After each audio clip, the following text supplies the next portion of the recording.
একজন মানুষ হঠাৎ করেই দুর্ঘটনাবশত এক্স-রে ভিশনের ক্ষমতা পেয়ে যায়।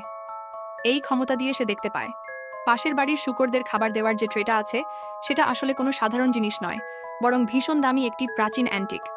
চালাক লোকটা বোকা সেজে প্রতিবেশীর কাছে গিয়ে বলে সে $200 একটা শূকরের ট্রে কিনতে চায়। প্রতিবেশী ভাবে লোকটা নিশ্চয়ই পাগল, $200 তো 10টা ট্রে পাওয়া যায়। এই সুযোগে সে ভাবে পুরনো ট্রেটাই বিক্রি করে দেই, কিন্তু লোকটা উল্টো বলে না না, আমি নতুনটাই কিনব।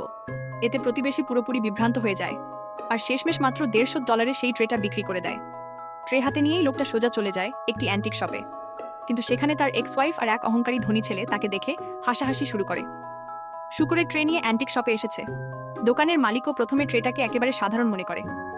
তখন লোকটা পাশ থেকে একটি হাতুড়ি তুলে নিয়ে জোরে ট্রেটায় আঘাত করে। হঠাৎ করেই চারদিকে ছড়িয়ে পড়ে উজ্জ্বল সোনালি আলো। সবাই হতবাক।